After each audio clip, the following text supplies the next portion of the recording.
got your.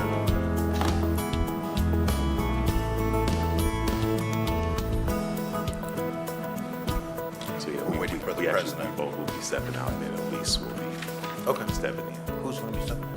Chief Administrative Officer. Okay.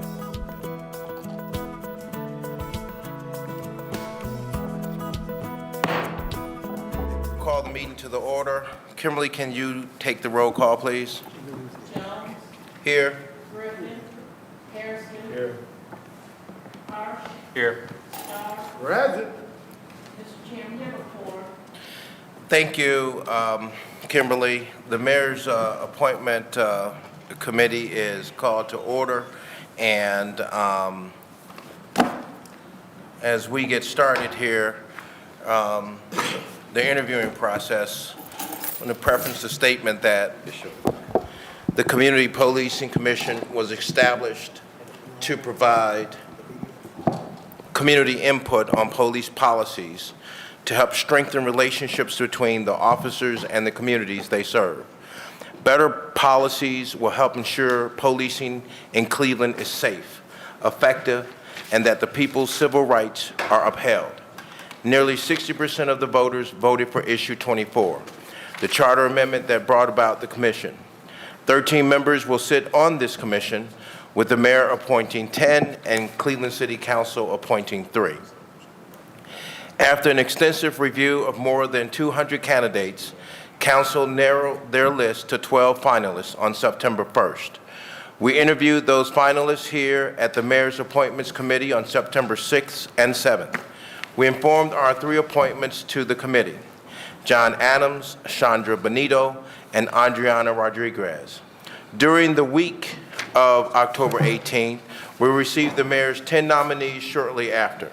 Today, we began the interview process for the mayor's nominees.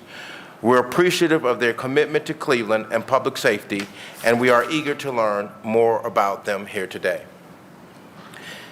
Before we get started, we want to give recognition because we would not be here today if it were not for the men and women who felt that this commission needed to continue after the decree, consent decree was over.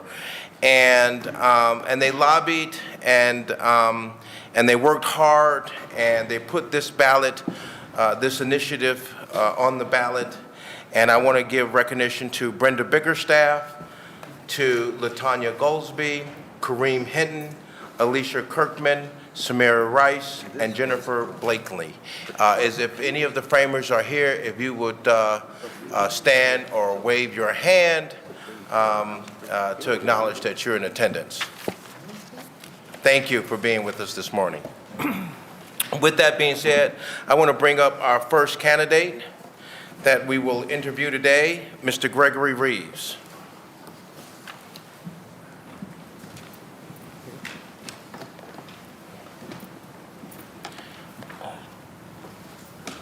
Good morning, Mr. Reeves. Good afternoon. Well, in this case, you're right. Good afternoon, Mr. Reeves. You, don't be overwhelmed by this side of the table. It is our intent to know a little bit about who you are and to vet you through this process of asking questions. So with that being said, tell us a little bit about who you are, Mr. Reeves. Thank you, Mr. Chairman, Mr. President, and council members. My name is Gregory Reeves. I was born Wednesday morning at about 3:40, September 18th, 1963, at University Rainbow's Babies and Children Hospital. 2 weeks after I was born, our family moved into our house on 109th and Harvard. I am a proud graduate of John F. Kennedy Senior High School. In 1991, I became a correction officer with the Cuyahoga County Sheriff's Department. In 1995, I pled guilty to complicity to aid and escape and was sentenced to 5 to 10 years in prison. Upon my release in 2001, I began my career in nonprofit. I was working at 2100 Men's Shelter, and I've worked nonprofit now for about 21 years. I've worked with the homeless. I've worked with people with disabilities. I've worked with people with severe mental health concerns and drug issues. I was currently a career coach with Towards Employment, and I found out this morning I was promoted to Alumni Network Coordinator. Congratulations. Thank you. I'll jump back real quick. Also, when I got out in 2001 from prison, a month later, I lost my great-grandmother. A year after that, I lost my mother. A year after that, I lost my oldest daughter. So those things greatly affected my life, but made me work even harder in the nonprofit field. Congratulations on your promotions. Thank you. What has your experience been with the police, law enforcement? Nothing too serious. Obviously, I've gotten traffic tickets like most people, but I've never had any really bad interaction with the police. Okay. What is your interpretation of the role and responsibility of the police? To protect and serve. I really think it's that simple. The chairman is going to turn over further questions to the committee. Would like to recognize President Blaine Griffin. Thank you so much, Mr. Reeves. And once again, as I told everyone, thank you for your willingness to serve and your willingness to really be involved in this process. A couple of things that I've asked everyone on this committee. Are you familiar with the general police orders of the Cleveland Division of Police, the divisional notices, or have you ever had the responsibility of developing standard operating procedures or policies and procedures for any organization that you represent? I have been a part of organizing policies. I'm getting familiar with the general police order. I know what it is, but I haven't, I just started studying it. Have you ever had to discipline or give or admonish an employee, or actually help give an employee any kind of merit or any kind of recognition? I promoted my best friend and also fired him at the same job back in the 80s. So yes, Is he still your best friend? Yeah. He knew he was wrong. Okay.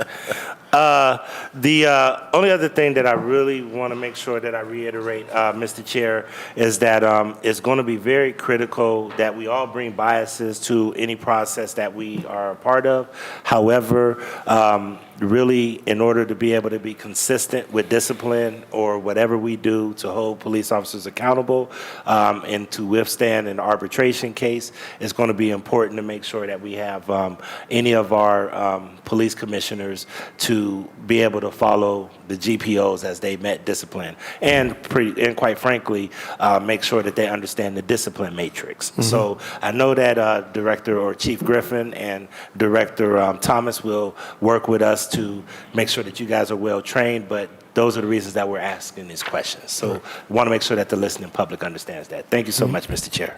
Thank you, Mr. President. The chair recognizes the Honorable Chris Harsh. Thank you, Mr. Chair, and thank you, Mr. Reeves, for volunteering to be on this commission. At this point, I think a lot of my questions are just redundant. I think I've sort of figured this stuff out, but I would just ask you more specifically, would you happen to be an attorney, sir? No. Okay, then we'll just put a no on that one. I think that all the other categories under this are met. So my only real question left, Mr. Chair, through the chair, is the issue as passed contains what's loosely called a supremacy clause, basically a paragraph that says that any decision derived by this committee or this board will override the laws of Cleveland or any agreed upon labor standards between the police union and the city. Do you expect that will be the case, that your decisions as a board or body will override the laws of Cleveland and labor agreements? I believe that'll be cited by the courts. Okay. I don't have any other questions then. The chair recognizes, thank you, Mr. Harsh. The chair recognizes Honorable Michael Polensek. Thank you, Mr. Chairman, my honorable colleagues, and to administration, to Mr. Reeves again, as all of the folks that have applied. Again, I commend you for taking an interest in our city. These questions I'm going to ask are the same questions I asked yesterday to all the folks that appeared before us. So have you ever advocated for the defunding of the Cleveland Police Department? No. No, okay. Is there anything on your social media accounts or platforms that should concern members of City Council? No. Okay. As a result of your selection by the mayor, you have completed a background check, correct? Yes. And you've passed that? Did I pass the background check? Yes. Yes. Okay. With regard, and as a result, now that the administration is diverted from what we were originally told, that there would be all applicants, there would have to take a drug test, would you be willing to take a drug test after the fact? If I may, I'd like to say something before I answer Yes. that. I believe that this commission is supposed to represent all segments of society. Right. And unfortunately, we have a large segment of our society that do have issues with drugs and alcohol. With that being said, I would absolutely take a drug test. I'd do it today. Okay, fine. That's all I need to hear. Thank you very much.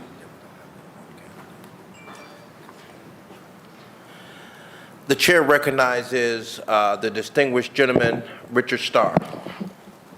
Thank you, Chairman. Just a couple questions that I've asked almost every candidate that we met through the interview process as well as yesterday. Some questions that I definitely would like to ask for you. What is one thing that can be done to help with the recruitment for additional police officers from your opinion standpoint, through the chair? One thing I thought about this, I watched the hearings yesterday. If police were more approachable, and what I mean by that is like, even the uniforms can be intimidating to the community. So if they came to gatherings or any type of community event in their regular clothes as regular people and not looked at that way, they may be able to make a bigger impact in the community. Yeah, that's it for right now. Okay. I got a lot of ideas on that.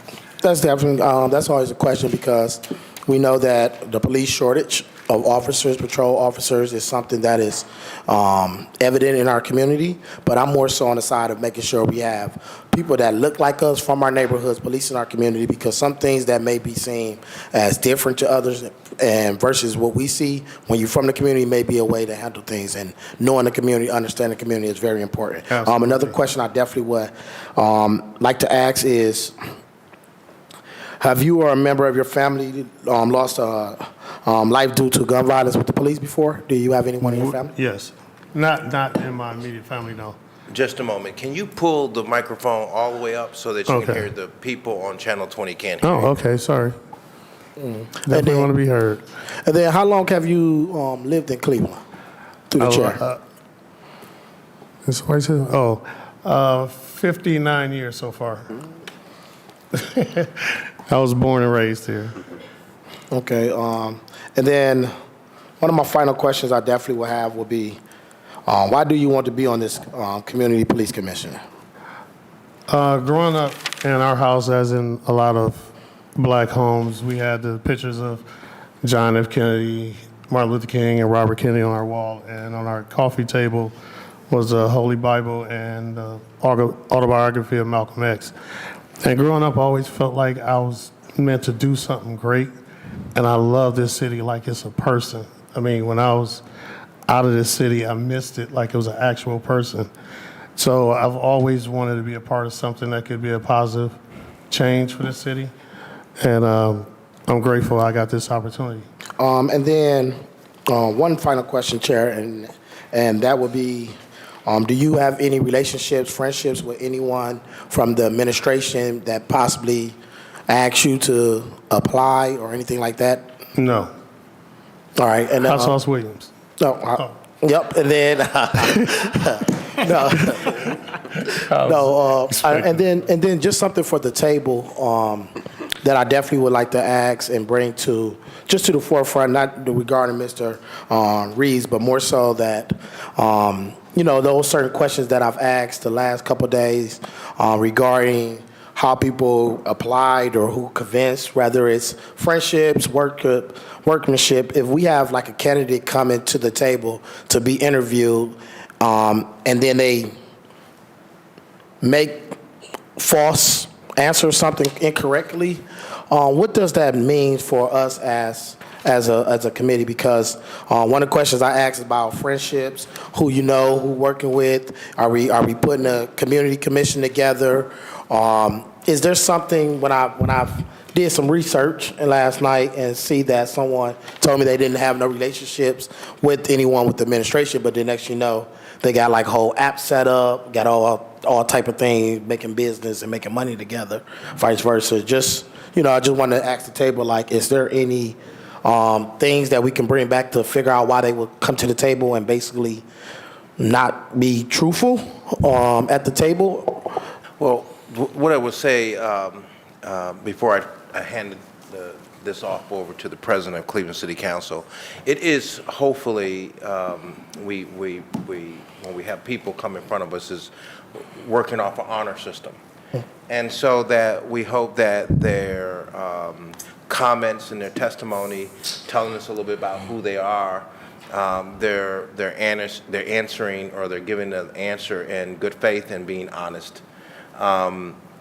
When they don't do that, it just unfortunately breaks down the proposition of the honor system, and it allows for us to even dig deeper and asking more questions concerning the person that's in front of us. And we would, certainly say to the administration that, if there are those candidates that have done that, council can bring them back and put them before the council and ask those questions and see if they were being dishonest to the council. That's one thing that the council can do, to my distinguished colleague. The second thing that has been debated in this council going back almost 25 years has been the proposition, when that does happen, council taking action, and council, the charter gives us a toolbox of options. The council in years past debated about using some of those options, and maybe this is something that we might have to revisit. But certainly I wanted to give the president of Cleveland City Council, since he's our star, Richard Starr at this table, to give us a little bit more explanation and how he sees what has happened. Mr. Chair, I'm going to ask if the law director can actually give us some background on that, because that's actually something I'm curious about as well. First, let me through the chair to Council President, Councilman Starr. I'm not aware of anyone who has answered untruthfully, and I'm also not aware of anyone who has a friendship. Certainly, the mayor, has supporters in the community. He got elected, but I'm not aware of any friendships. The other piece that I would say is that the nominations ultimately kind of came through a process, and so I don't know. I'm not aware of any friendships with the 5-member nominating panel, but certainly we would look at that, and we would expect everyone who we bring before this body to tell the truth at all times. So happy to discuss that with you afterwards. So, if I could, on that point, Mr. Chair, Yes. I just want to probe a little further. If it was something that was presented that is false to council, and I don't want to make it seem like we have the same powers as Congress, but I do know if there is falsehoods that people testify in front of a congressional body, and it is false, then they can be held in contempt of Congress, or they can actually be sanctioned or something of that nature. And if I'm hearing you correctly, the question that I have, do we have any kind of recourse as council that if somebody is untruthful or tells council something that is not true and we find otherwise, do we have anything in our charter that gives us the ability to hold that person accountable or anything else? Let me research some of that a little bit more in depth, but I would say there are a couple options which I know you have at this moment. The first is to vote against that nominee. The second is to potentially make a referral. While we were at the county, as you may recall, the regional corrections director, in fact, was convicted of making a false statement to county council. So there are criminal possibilities to make if you make a material false statement to a government body. With respect to independent, other independent authority, You, of course, have the ability to issue an administrative subpoena to bring them back and put them under oath as well. But without knowing the facts of the case or the facts that are being suggested, I can't comment on that further. But again, I would also say I'm not aware of anything, and that there are mistakes, and then there are deliberate misrepresentations, which are, I think everyone makes mistakes, but no one should make a deliberate misrepresentation. And it also has to be material. Okay. If I could, Mr. Chair, one of the things that I would request that Councilman Starr does, and I'm more than willing to have this conversation, is we do have the Chief Ethics Officer.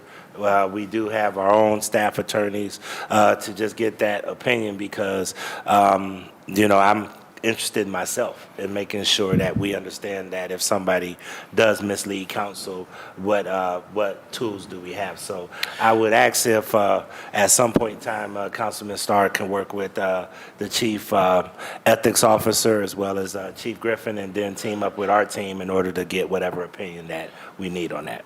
And I further say to my colleague, the debate was, and the only other council member who was here at Cleveland City Council at that time was Mike Polensky, was that if a person is sworn in at the council table, we could move in the directions of holding them accountable legally. Yes. And we do have the same kind of authority that the county council has, and pushing for this to be an issue. But what this committee does have the power to do is to, we'll talk about the situation and caucus concerning it with the president, and we can bring that, we could, as as the Director Griffin has stated, we could not nominate that nominee. And I do want to, the chair wants to also recognize the Honorable Councilman Michael Polensky. Mr. Chairman, and to my honorable colleagues and the council president yourself, you're correct. If an individual is sworn into, they have sworn an oath, and they violate, then that's a different story. None of the applicants were sworn in. So we're asking, as Council President and you, Mr. Chairman, have indicated, we're hoping that what they're saying at the table is in good faith. Now, if it isn't in good faith, and quite frankly, I myself don't care who's connected to the administration or not. If they answer truthfully, that's their right. Again, that's the city of Cleveland. But at the end of the day, all of us around this table, all 13 of these folks have to be voted on. And I'm assuming they'll be voted on separately. I'm assuming they could be voted on separately. And if someone, if members feel that someone was not truthful, was not direct, was not honest, then you don't have to vote for them. That's the power that you have on this side of the table. You have power of the vote. So thank you, Mr. Chairman. Thank you, my honorable colleague. Is there any further questions to the distinguished gentleman, Starr? No, thank you for the clarification, and there was some direction that we can go in, and I'm definitely going to work with this body as well as the administration to bring something up that I just got a couple different questions about, but I know ethics want to possibly speak about this as well. Not you. Thank you. The chair recognizes the honorable. Well, did you want to speak? The chair recognizes the Law Department Administration, Mr. Delonte Thomas. Thomas, thank you. All right, thank you, Mr. Chair, Council President. I do want to say Wes. Council members, I just want to add this piece to the conversation, and hopefully that council will take this into consideration, that nomenclature and words also matter as well, right? And so I do recall in a number of ways that the question was asked, right, that it might have been slightly asked differently, right? So there's a question of, do you have friends in the mayor's office? Do you have friends in administration? So I just want to make sure that that's clear, that, to the extent that we look into this, because I agree that there are mistakes and then there's deliberate misrepresentation, right? But also we also have to make sure that we have a solid understanding of the question that was actually asked versus what we're looking at, right? So if it's a business relationship that we're asking about, that's a much different question than, are you affiliated with, do you have friends? Because we can certainly have business relationships and not be friends, right? So I just want to make sure, or make that point of clarification.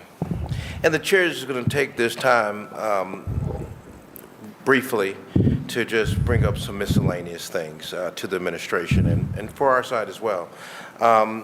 When we were looking at the various categories, my colleague, Mr. Harsh, has noted that what we don't have represented here is an attorney with experience representing victims of police misconduct or criminality, prosecuting police misconduct.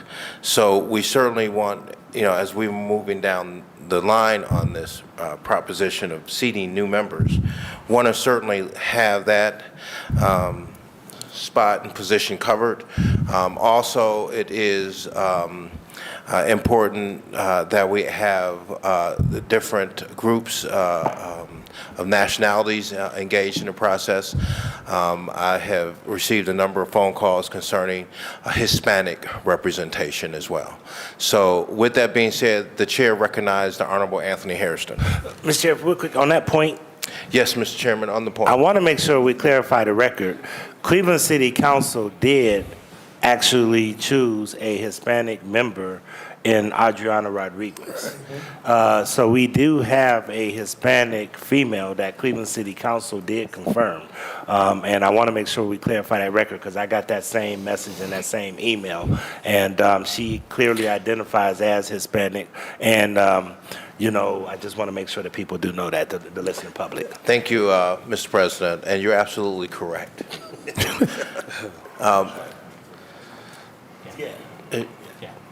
Okay, just So want to is it two, or is it just one? You said Chandra who? Okay, right. So we actually have two, Chandra Benito as well. And council made that choice too, right? Council made that choice too. Okay. So the Hispanic Council made two community should be choices. happy with the council. That's right. And the administration for having a body with Hispanic representation, right? That sounds great. You're correct, Mr. President. The chair recognized the Honorable Anthony Hairston. Thank you, Mr. Chair. Thank you, Mr. President. First and foremost, just want to commend you for your acknowledgement of the organizers, the passionate individuals who went out and put this all together to get this on the ballot. I know you recognize some of them. A few walked in after your acknowledgement, so if you would like to Please. re-acknowledge You can do the two honor, of the Mr. individuals Chairman. who came in, Councilman, the Chair Jones did recognize you all as being the authors and the organizers to bring this forward. So just want to thank you all for your hard work. I know Mr. Hinton was already here, so thank you. Mr. Chair, again, thank you for your leadership on this. Thank you for your steady hand. Thank you for your consistent and constant communication with members of this committee and this council about how you intended to proceed to make sure that this was a vibrant process as we work through vetting these nominees that have been sent over by the administration. To Mr. Reeves, to the chair, just a few questions from myself. One of the first questions I've asked previous nominees was about their commitment to the city of Cleveland. And I think that you have demonstrated your commitment to the city of Cleveland and that you have no intentions of going anywhere else but the city of Cleveland, right? No, I do To the not. chair. I do not intend to go anywhere else. Okay. And thank you, Mr. Reeves. And through the chair to Mr. Reeves, that's important because to me what that says is that I'm here. I'm dedicated. I am all in for the ride ahead. And that's what I look for when vetting the nominees about, do they intend to be here after their time is up on the commission? Do they intend to continue doing good work here in our community? As yourself, I'm born and raised here. I have no intentions of going anywhere. I'll be here for the long haul, right? And that is something that is very important to me. Secondly, through the chair to Mr. Reeves, oftentimes when making critical and difficult decisions, you could be faced with being the only person on that decision. How, through the chair, do you believe you can handle a situation where you may be the only vote because that is what you truly feel should be the outcome or should be the decision based on the situation? I've actually been faced with those situations several times, working in different communities I work with, especially working with the homeless. Decisions come all the time, and I'm such an advocate for the people that I'm going to stand stern. But I listen. And that's the most important thing. I don't need you to hear me. I need you to listen to me. And I think we can come to a solution, not a quick judgment on an issue, but really communicate. And if I lose, at least I gave it my all. Thank you. Thank you, Mr. Reeves. To the chair, to Mr. Reeves. And lastly, how do you think your life and professional experiences would help you as being a member of this police commission? My coworker that told me about this in the first place, she said I was the first person she thought of when she read the description for this commission. And I firmly believe that God allowed me to go through the many things I've been through to be the perfect person for a commission like this. Like I said before, I've been to prison, I've been in law enforcement, I've lost family members back to back to back, I've been homeless. It's not a lot of situations I haven't been through or worked with people going through it, been through it. So with that being said, I just think that and my passion for the city that I talk about all the time. I've given free cookouts for 11 years in a row, out of my pocket, not with any organization, just me, for this city. So I think I'm perfect for this. Thank you, Mr. Reeves. Did you invite this man over? Did he come over? Oh, he could. I mean, Mr. Hairston, he lives in my We are giving neighborhood. proper gifts. Brought me over one time. Absolutely. He want an all-beef hot dog. right. That's funny. Thank you, Mr. Reeves. Thank you, Mr. Chair. I appreciate your response. Again, those questions are important to me as I look through the nominees that we are through our vetting. So thank you. Thank you, Thank Mr. you. Chair. I want to thank the distinguished gentleman, Mr. Hairston, for your line of questioning. And then lastly, please describe how you see the oversight role of the new Community Police Commission impacting policing in Cleveland. I can't see anything but it being positive. It's ironic that this 10-year anniversary of the 137 shots, which kind of spearheaded some of this. And I think it can only be a positive if we can get communication between the police department and community to get better. I think this commission we know what we're charged to do, and I think we're all ready to do it. Thank you, Mr. Reeves, for your time spending with the council this afternoon, and we look forward to hearing good things about the commission, and we know that all the eyes are focused on the city of Cleveland, and this commission certainly can be a role model for other cities throughout the nation. Thank you. Thank you.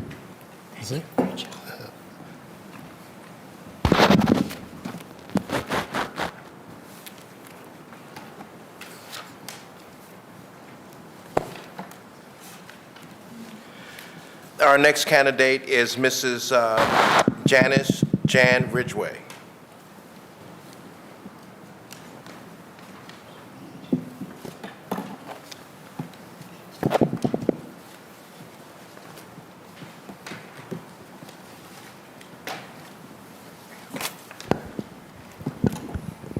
I am going to keep my mask on. I have the flu, so I definitely don't want to infect anybody. I think I can speak loud enough through this mic that I can be heard.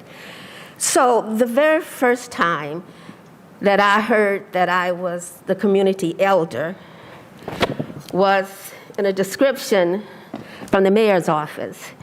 And when I shared that with my daughter and my granddaughter, she said, "Mom, Nene, does that mean that you're old?" And so I want to use that in order to share an introduction to you, because at my age, if I don't write it down, I might forget. So I have written it, and I would like to share this with you. I am a product of the segregated rural South. I was born and bred in a small farming community in Georgia. I have been defined and shaped by a culture that could have stifled aspirations and suppressed dreams. Instead, I was encouraged and supported to push against prescribed and limited boundaries. I was encouraged to question. I was encouraged to challenge. I was encouraged to become a catalyst for change. I was encouraged to serve. And in so doing, I became. I lived in Alaska for almost 16 years before choosing Cleveland as a home. I live in Ward 9, and for the last 30 years, I have worked and committed to the city and to its residents. I have committed to making Cleveland better.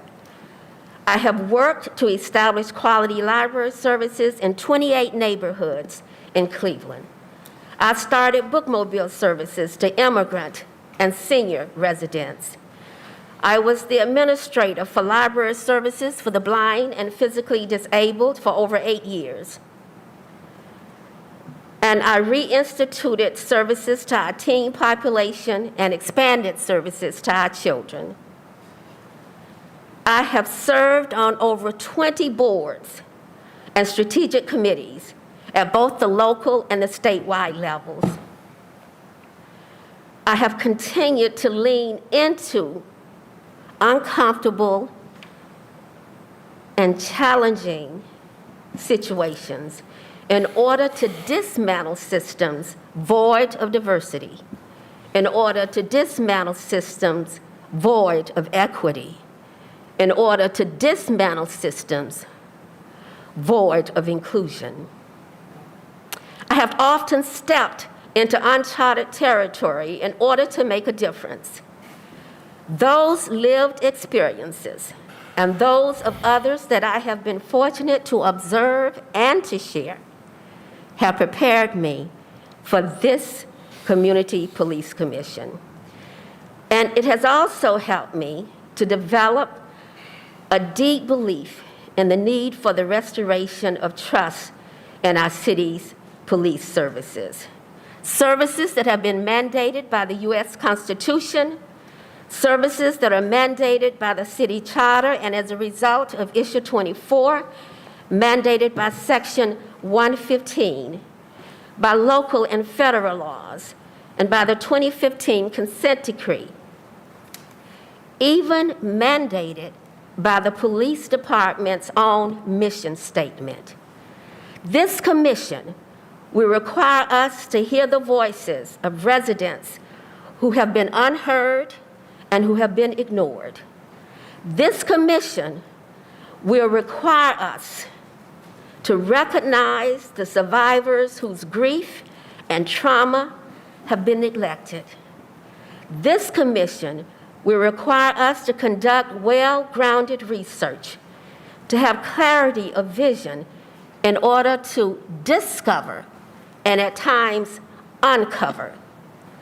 This commission will require us to listen, and sometimes to listen beyond the noise and the chaos.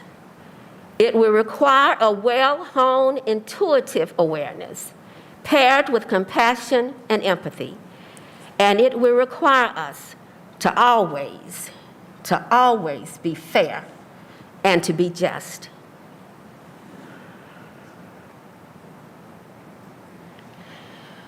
The work of this commission is to provide oversight and accountability for the police department. But this commission must also have someone to make sure that we are accountable, that we have oversight. Because if we aren't doing what we're supposed to do, then this whole purpose is for naught. We must have fortitude to do the necessary foundational work to develop organizational and operational structures, processes, and procedures in order to guarantee much-needed outcomes.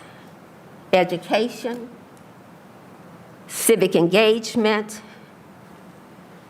and work experience are not enough. We have to go beyond that. That's the importance of this commission. It requires active community engagement, honest and respectful feedback and input. This commission will make Cleveland better. All eyes across the nation will be watching our progress, and they will also be watching our missteps. And as the first of its kind in the country, it will possibly be a model for others to adopt. Cleveland can do better. Cleveland must do better. I want to acknowledge the work that the proponents of Issue 24 exerted to bring this to fruition. I am reminded of a statement by Shirley Chisholm that if you're not invited to the table, we need to bring a folding chair and join that table. And what the proponents of Issue 24 have done, they have given us the space to be able to have a place at the table in order to make Cleveland better. I appreciate your listening, and I hope that that shares a little bit about who I am, how I have come to be, and my commitment to this city. Ms. Ridgway, certainly I won't have all of the initial instructions I was going to give to you because you don't need that. And you, by your statement, represents what the commission is and should have as commissioners seating and being seated on this commission.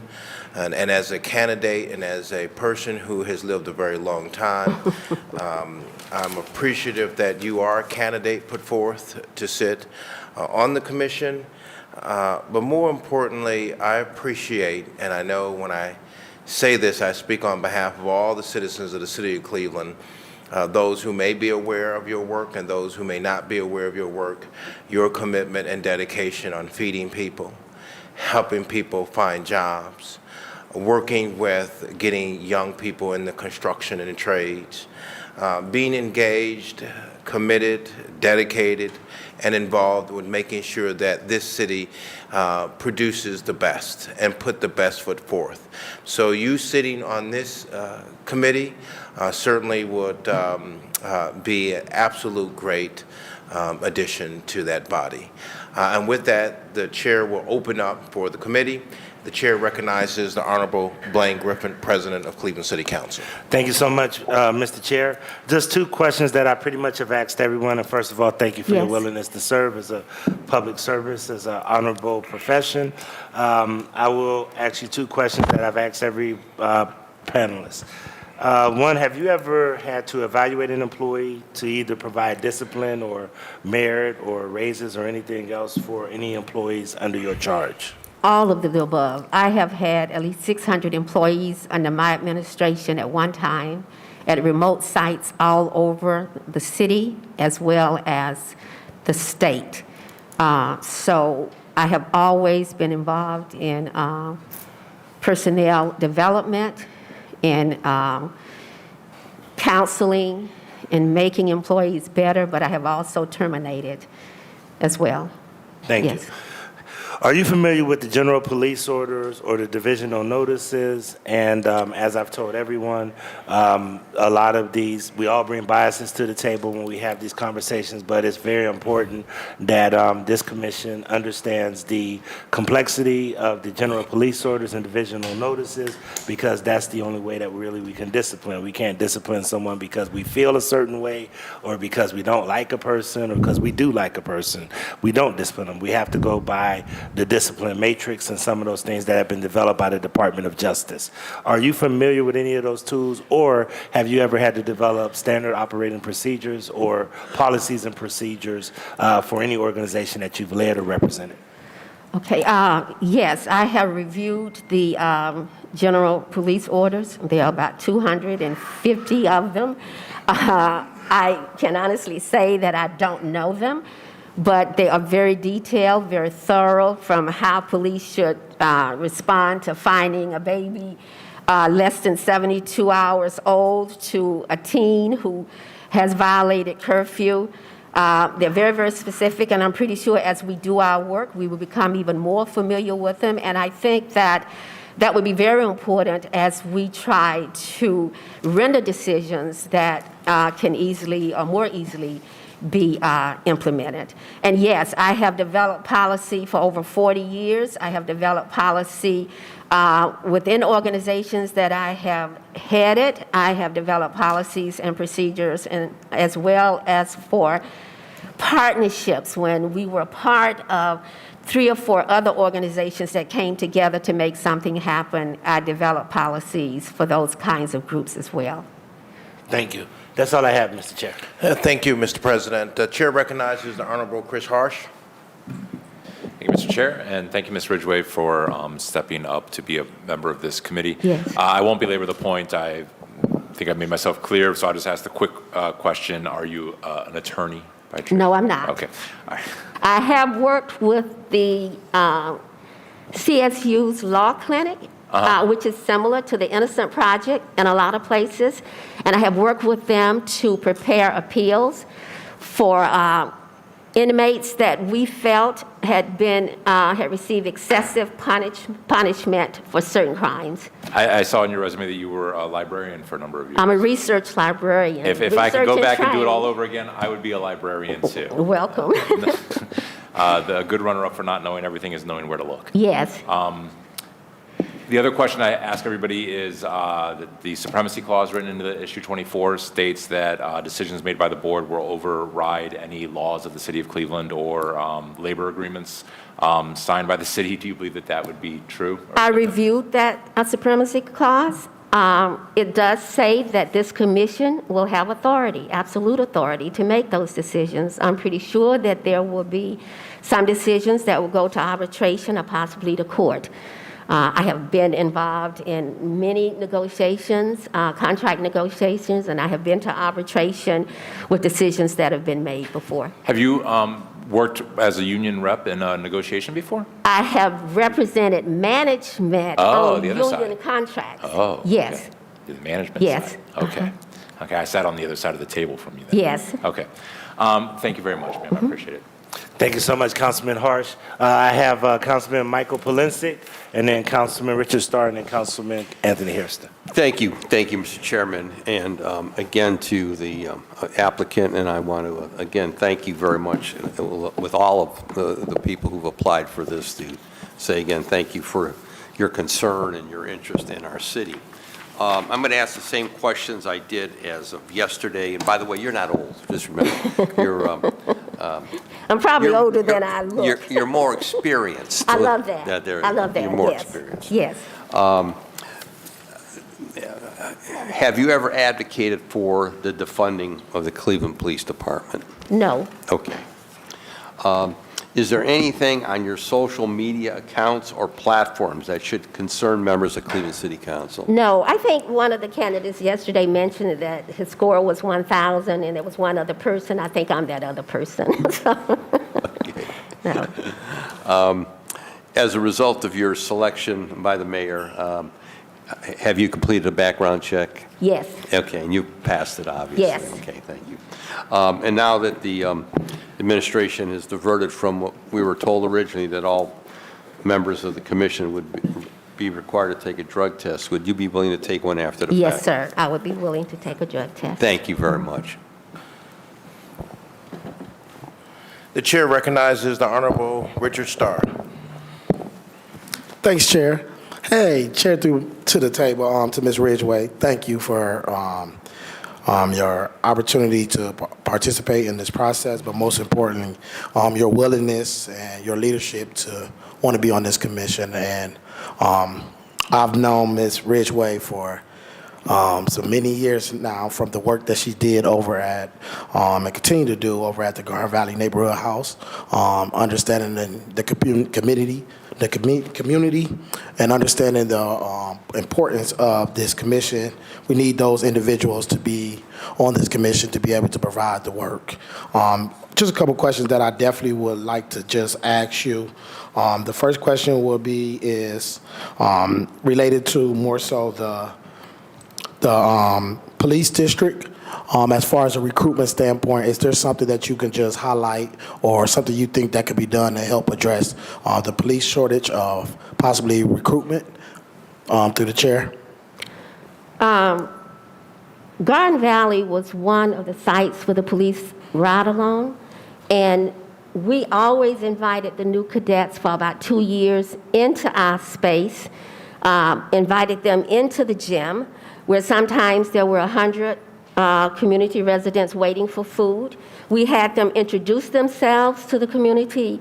We allowed the community to ask questions of them.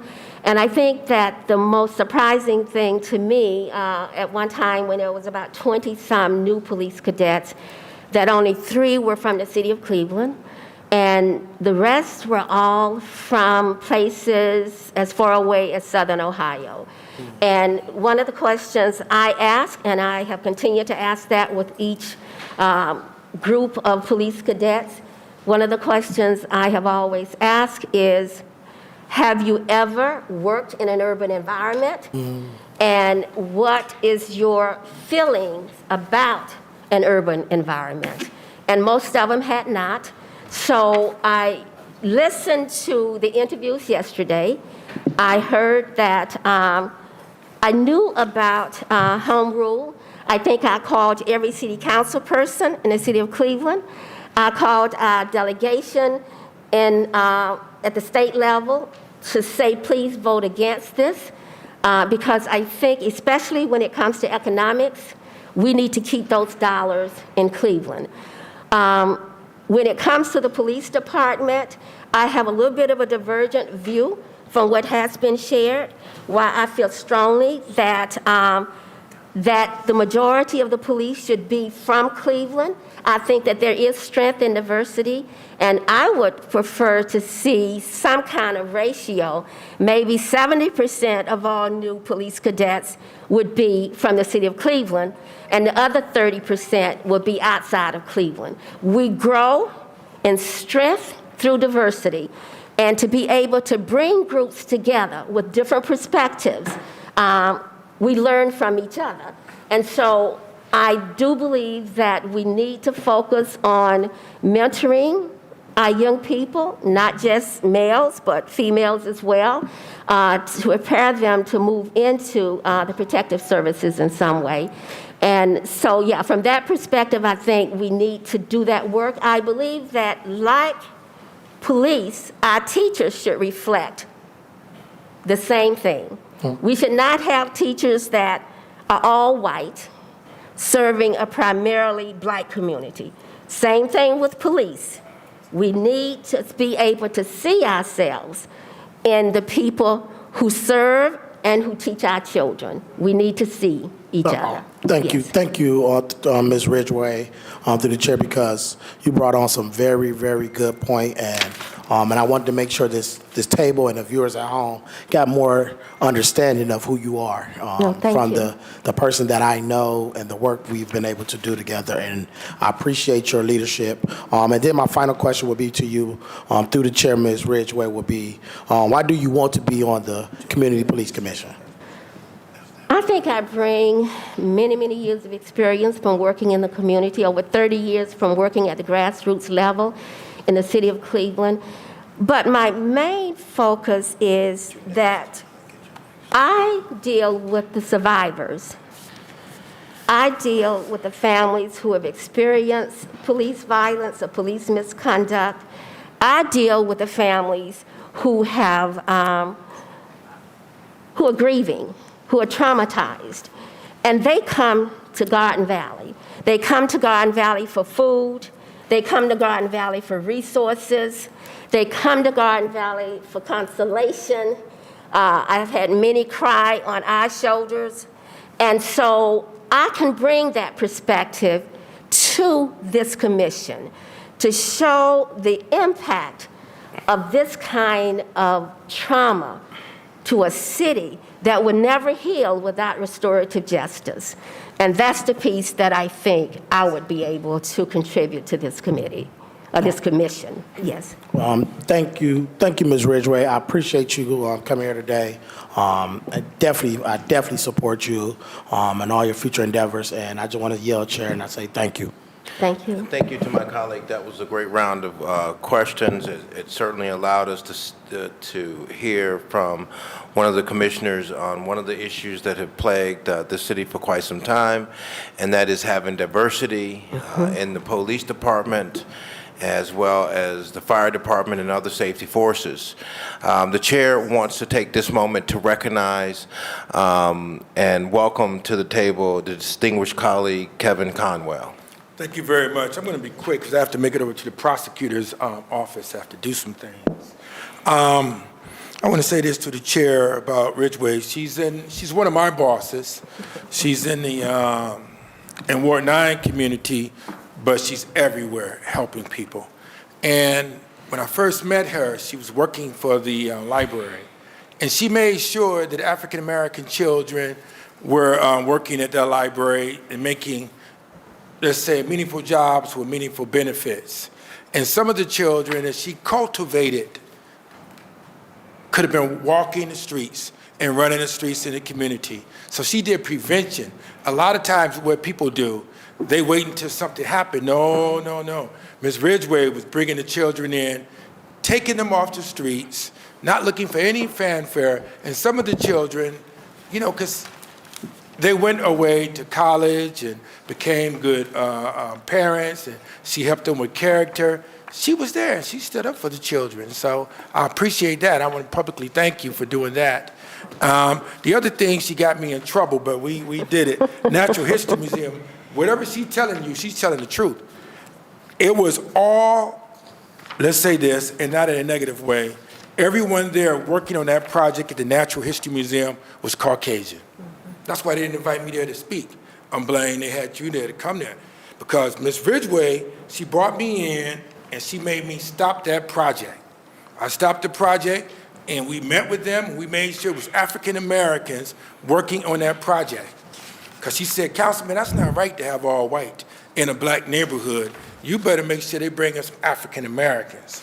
And so we met with the president of Natural History Museum, and we made sure. Isn't that right, Ms. Ridgway? Yes, and I think the most interesting piece of that is that the then director made the comment that we give your children free tickets.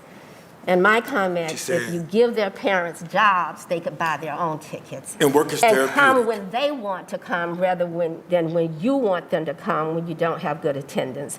I appreciate that support that you came in. And we did, within 30 days, we had over 20 African Americans there. And in addition to being in a black community primarily, one of the most important things, there were public tax dollars in that project. There was public tax dollars. It's different if it were all private dollars, but at the point it was all, when it included public tax dollars, then we had a responsibility to make sure that we were represented. Right. And when you put people to work, you keep crime down in the community, and work is therapeutic. And that was a beautiful, beautiful sight that people were walking from the neighborhood and working over there at the Natural History Museum. And that was good. That was a good piece, although they were disappointed in us, but we got it done, and you pointed it out over there. And so I want to thank you on behalf of the residents and in the Glenville community, as well as in the city of Cleveland. She really walked it, and as I'm going to say this and head over to the prosecutor's office, you got to walk it like you talk it or you lose that beat. Thank you very much. The chair recognizes the distinguished gentleman, Councilman Anthony Hairston. Thank you, Mr. Chair. Thank you, and good afternoon again, Mrs. Ridgway. Just a few questions. Yes. You clearly have displayed and shared your commitment to the city of Cleveland and how the city can work towards being an even better city. And I thank you for your comments, so I won't go down that line of questioning, revisit that. Thank you for all the work that you have done and the work that you continue to do on behalf of our community. one of the other questions that you heard me ask other candidates or nominees is about the ability to make tough decisions and stand on your own if, in fact, you are the only person who feels that way. Oftentimes, it can be difficult. It can be challenging. You know, you can feel pressured to go along, to get along. But it is important that commissioners who will be making tough decisions be able to make decisions that may not be the most popular, that could be counter what everyone else wants to do. But they believe in their heart and heart that it is the right decision, and it is a decision that they truly believe in, and they will stand on the decision. So I'm asking you through the chair to Ms. Ridgway, is that you, and can you do that? Yes, there are people who probably think I do that too often. Okay. But one example is when we found out that the church and Case Western were destroying historic houses along Magnolia. I went before Planning and Zoning because they wanted to build a daycare center even though we had no children in that community. I went before Planning and Zoning and said that this was a new decision. None of us who lived in the community knew about it. And one of the houses that they were proposing to tear down was the last standing residential facility designed and built by the same architect who built City Hall. And we fought against that. We had to get out, we had to do petitions, and we had to convince even the people along Wade Park that to have this area declared a historic district would not require a lot of upfront money from them to make the, to bring their houses up to code, that they were grandfathered in.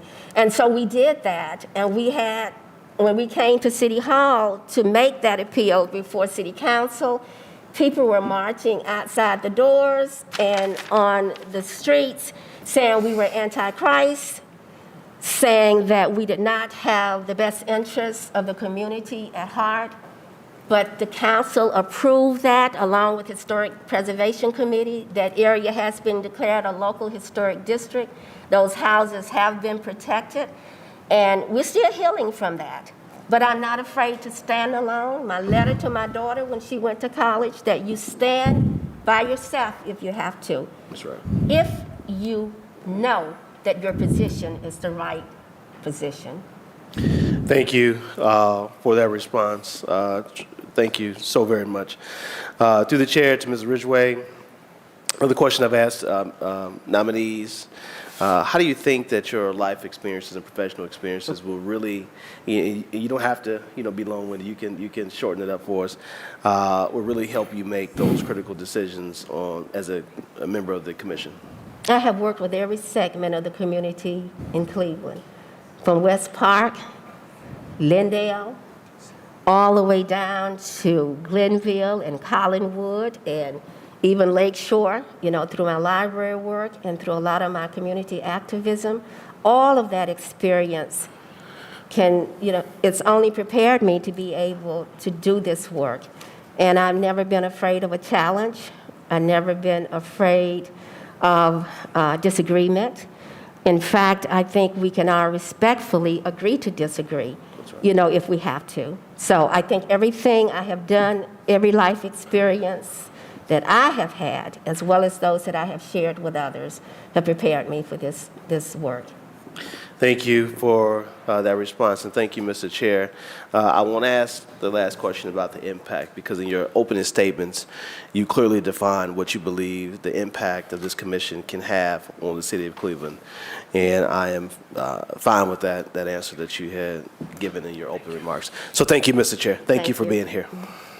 Thank you, Mr. Hairston, and also thank you for yielding to our colleague Kevin Conwell.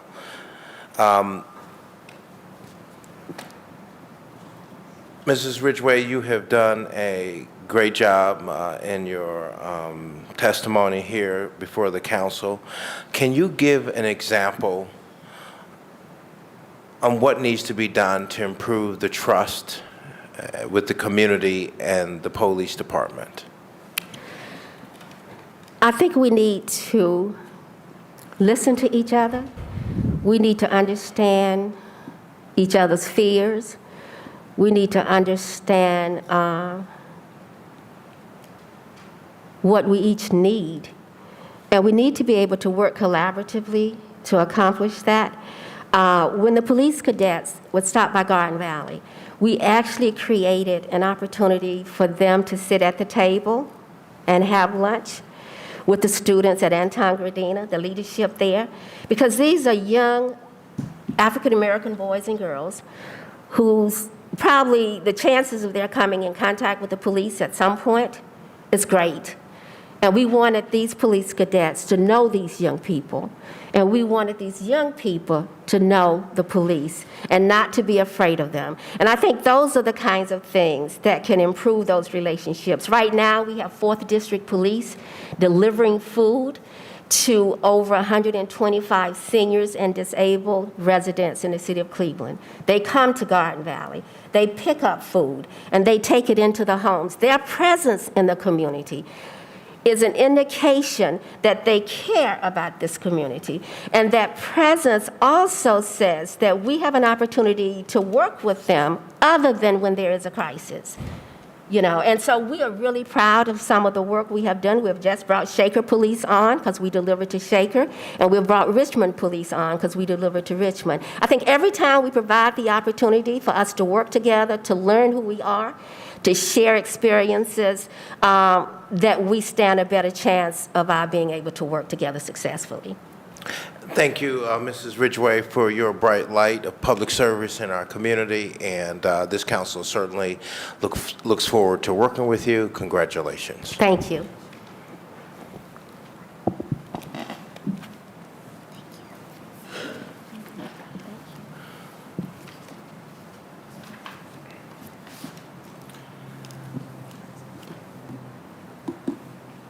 The council calls up the next person to be interviewed, Terry Wong.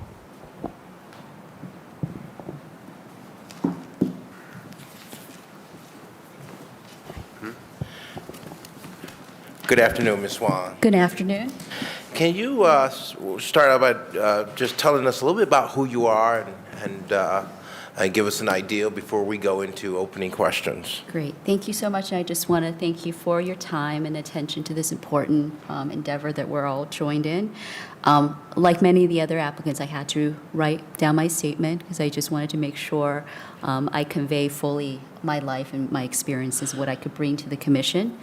I was born in Shanghai, China.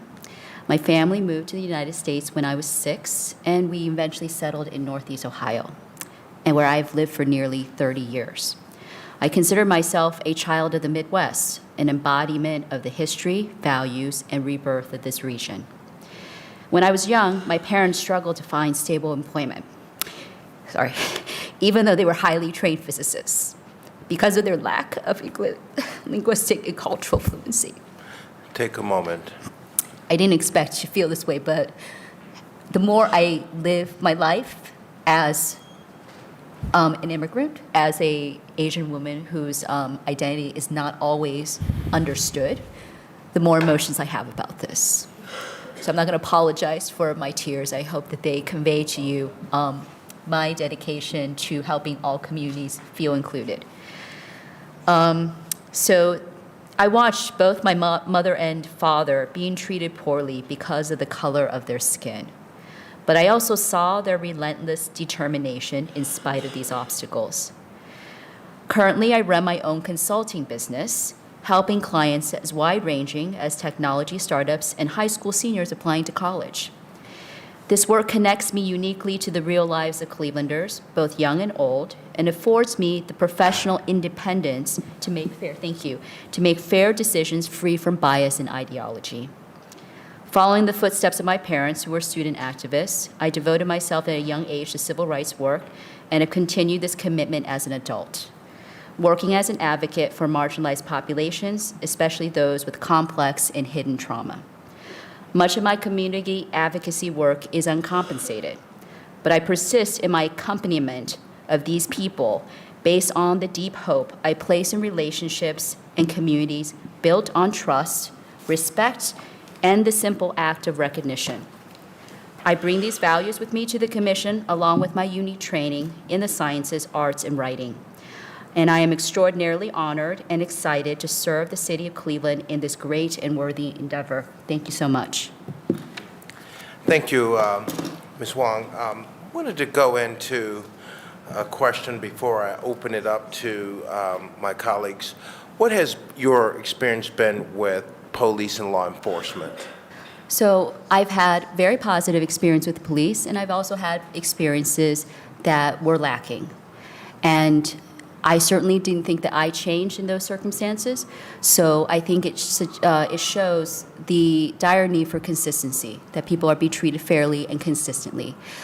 Because we talk a lot about trust, and trust can only be built with stability, with stable and stable relationships. Thank you, Ms. Wong. The chair recognizes the president of Cleveland City Council, Blaine Griffin. Thank you, Ms. Wong. And I'm going to actually ask a little bit of I'm going to ask the two questions I usually ask, but I do have a follow-up question I want to ask for this specific case. Have you ever had to evaluate an employee, discipline, or provide merit to any employee under your charge? So I run my own business. I have a business partner who is exceptional. But we've had times that I've needed to encourage him to fully use his talents. So I have. I generally approach things with the belief that people are teachable and coachable. But I don't have any problem if unfortunately sometimes if the working relationship is not positive, that you have to end that. So I have no problems doing that. Okay, thank you. The other question I have is, are you familiar with general police orders and divisional notices for the Cleveland Division of Police, or have you ever had to develop standard operating procedures or policies and procedures for an organization that you have run? Sure. So I am, like many of my co-nominees, working through the very extensive operating procedures of the police. I understand their job is highly complex and difficult. I was reading recently about the many changes that they have made to these orders, and I'm very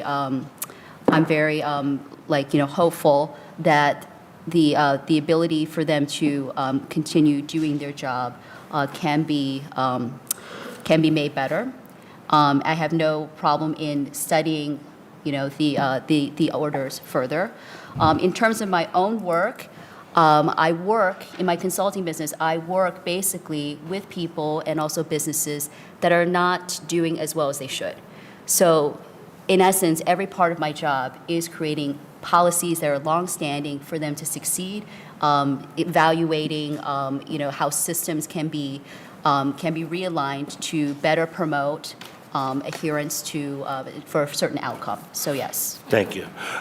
So the couple of questions that I want to delve into a little further, because Ms. Wong, I'm pretty familiar with your background. Actually, at one point in time, I really strongly wanted to consider you for a police review board appointment. Yes, I remember. And if I recall, during that process, you actually had a case in front of the police review board. So is that case active, or is that case not active on the police review board? So when we spoke, and that was really, the formation of me applying and getting more directly involved in these reforms that we can add to the police. At the time we spoke, I believe the Police Civilian Review Board had finished their portion, but Calvin Williams had not signed the order. So we felt it was best at that point to make sure that that is handled before I proceed. But I'm certainly honored now to have the opportunity to be on this commission, which seems to, and bring my experiences as a person, not just with the experience with the police, but understanding the disciplinary process as a person that has filed a complaint. Okay. And was that the only complaint that has been filed with the Police Review Board that had to go through that? Because if I recall some of the process of it, it had a lot to do with your profession of really advocating around immigrants and immigrants population, which is why I kind of appealed to your background. Right. And what the president is actually actioning, can you elaborate a little bit more about why you filed this, what happened? So I've lived for a very long time in Tremont. It's a very diverse neighborhood with many people. I had a landlord. Can who you was, speak more into Sorry, the- I lived very comfortably and happily in an apartment on West Fifth. Then my house was bought by my neighbor, and I had some previous experiences with him that I felt were inappropriate, and I just tried to avoid, because you can't fight every fight with a neighbor. But when he became my landlord, he proceeded to sexually harass me and other female tenants, going through our laundry and asking to change at my place, very highly, explicitly inappropriate actions. I made the decision, I went to the police, and they were very helpful. A sergeant listened to me intently and really advised me that maybe finding a different place was the best thing for me, and I agreed. But during the process, the move out, he continued to harass me. So I felt it best that I just make a simple record of what was happening. That's when I called the police. I didn't expect it to turn into a 1-hour ordeal of me explaining every aspect of how he harassed me, and yet still not being fully believed. And I remember distinctly one of the officers unfortunately said to me that sexual harassment really only occurs in the workplace, which I think most people can agree without even being a woman, and men can be harassed in the same way, is simply not true. So I finally persisted, and their sergeant was called out, and I was able to make my report. But the experience left me, I'm a very persistent person, and it was very trying, that situation. I would not want anyone to have the same experience of merely filing the facts, right? We're trying to document what is happening in that moment so the future can be fairly assessed and adjudicated. So then I think I called the police asking for the tapes and everything, and I met another sergeant who, and I have to say, even though he and I probably would disagree about a lot of things, what I heard was a lot of trauma arising from his work. For example, I mentioned the problem of culture, and he instantly took that to mean that I was accusing him of racism, which I wasn't.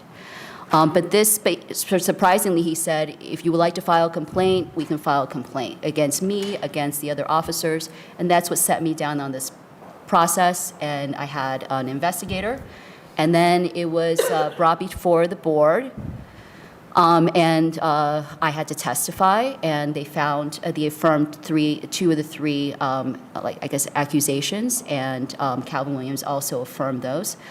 So those officers, I believe, received some minor disciplinary action. To this day, I would even want to talk to these officers because I would like to believe that this was not an intentional harm meant to me, but I certainly know that so many people in our community, they only have so much, they have so much in their life, and they only have just a little bit more to give. And in order for the police to be made better, we have to have the feedback from the community, and we have to make it easy for the community to interact in this way. Mr. Chair, I have one more follow-up question, and this is just background from, and I know Councilman Polensek usually asks this question, so I'm going to really let him do the deep dive into this. But it's my understanding through some of the background information that we've seen on social media that you've been very active in innocence projects where there has been someone who you felt was wrongly convicted, who might have had a sex crime or something like that that they were charged for, or some kind of crime that you were active. Are you actively involved in like an innocence project or some of those things that social media might reveal that you actively, advocate for some people who you feel are wrongly convicted or anything like that? Well, I certainly don't recall anybody with a sex crime. Okay. I am helping I don't even know him very well, a resident in Tremont, who unfortunately through a lot of mental health issues got into an incident that led to his imprisonment. Judge Turner was the judge on it. She actually gave him probation for the assault, but because of,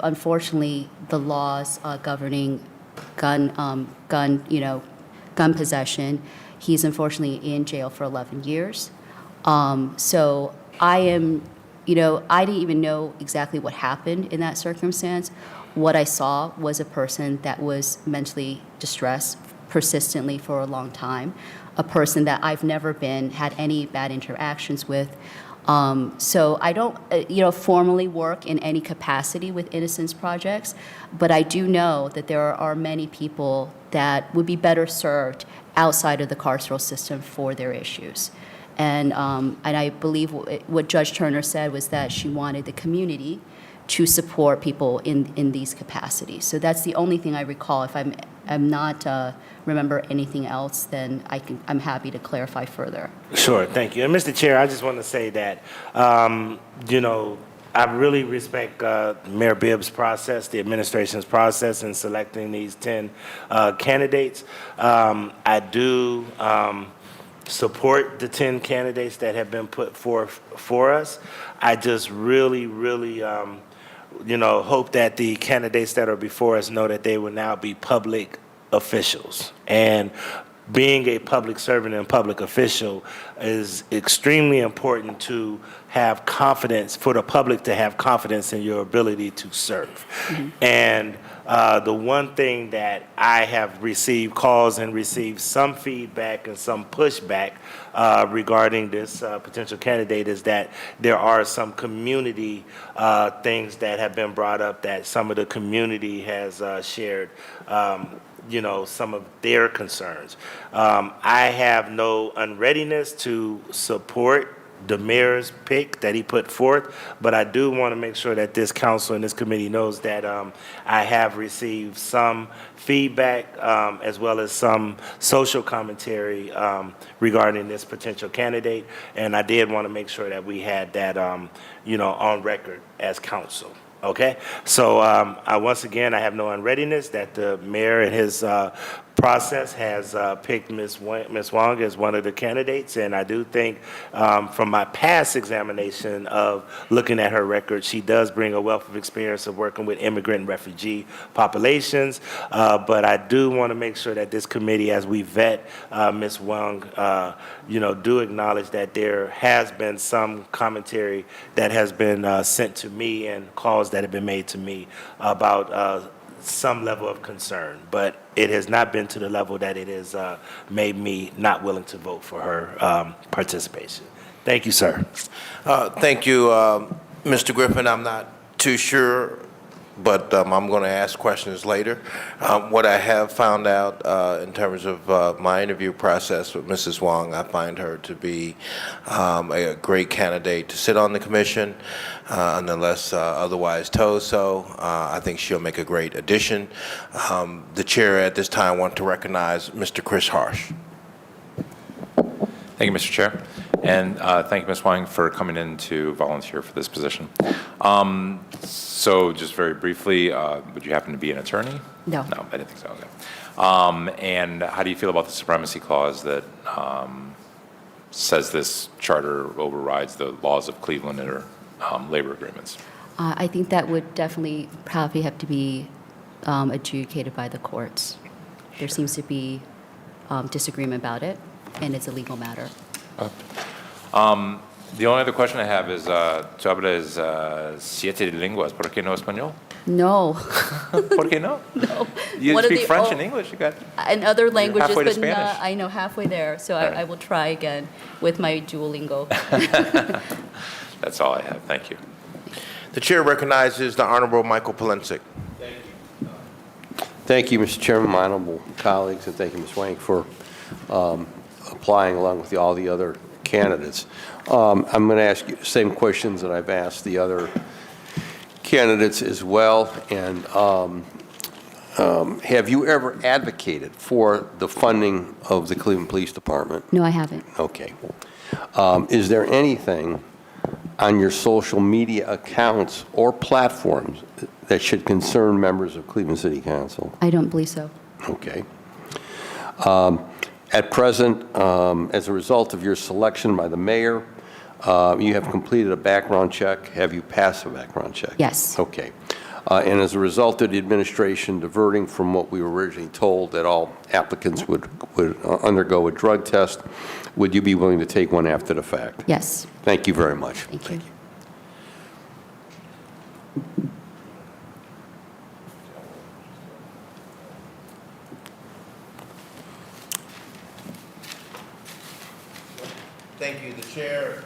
The chair recognizes the Honorable Richard Starr. Thank you, Chair. My question is real brief. I know you went in to my colleagues, asked some different in-depth questions, and even Council President, so I'm not going to keep harboring on the same different questions.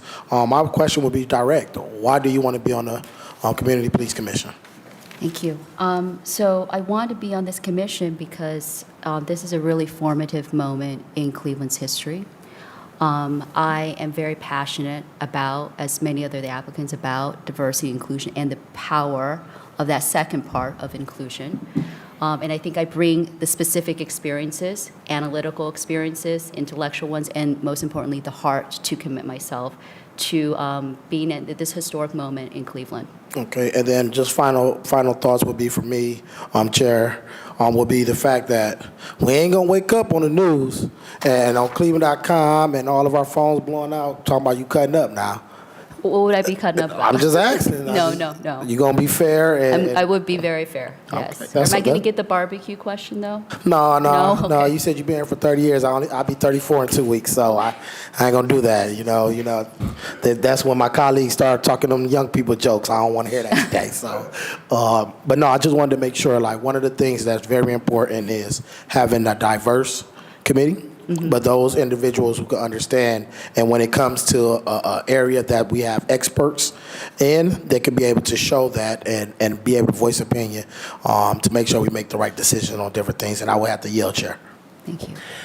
Thank you. The chair recognizes the distinguished Councilman Anthony Hairston. I think that we skip Councilman Polenzek. Oh, he already went.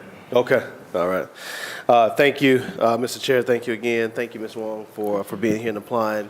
Can you talk to me a little bit about, through the chair, about your connection to Cleveland? Mm-hmm. Are you from here? Are you transient? I mean, tell me a little bit about your connection to the city of Cleveland.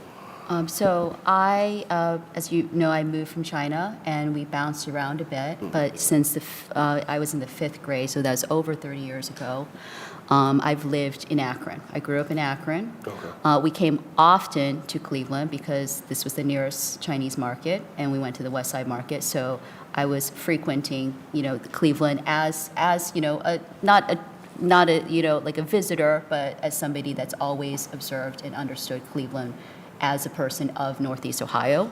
But since 2010, I have lived in Cleveland. I've lived in neighborhoods that were, shall we say, up and coming.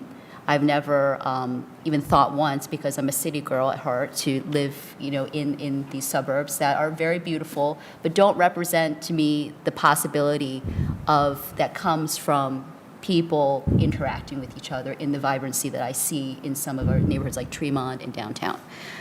And I think another candidate mentioned, I have had opportunities and offers to leave, but I've stayed here because I have to say, I grew up in a city with a school that was very integrated, but never have I experienced African American culture as I have in Cleveland, and how it forms my understanding about equity and justice historically and socially. So I feel very blessed in this way. And I've always felt the warmth of every member of the community. So I'm happy to commit myself to this project and also to Cleveland. Sure, thank you. And I'm glad you mentioned something about understanding the neighborhoods or understanding a group of individuals, because I think it's important to make the distinction that it's not enough to just be familiar or understand neighborhoods or people, but or be familiar or know individuals or have interacted, but understand them, right? Mm-hmm. That goes to the police as well. There's a difference when you understand the neighborhood that you are policing. Mm-hmm. That's the difference. Mm-hmm. And my question is because, for me, I'm born and raised here. I'm a lifelong Clevelander. I tend to be here for the rest of my days. I don't tend to go anywhere else but here. And I look for individuals who are committed to this city, committed to positive uplift, for all of those who live and work here in the city of Cleveland. So thank you for your response. Secondly, sometimes we are faced with making difficult decisions on our own. Sometimes we may be the lone dissent. And through the chair to Ms. Wong, are you okay if you may find yourself being the only person who supports what you believe is the right decision, and you can stand on that decision without going along to get along? Definitely. So my life experiences, and I don't mean to make any comparison to other people's experiences, but I don't wake up thinking I'm a woman or an Asian American. But unfortunately, the history of this country has made it so that many people are treated for what they look like and not what they are. So I've always, felt a little bit different from other people. It has never been like a full exclusion that other people face. But that's developed in me a resolve to stick to my values, which has been handed down by my parents who fought, very much against violence and for democracy in China. And those are things I hold fast to.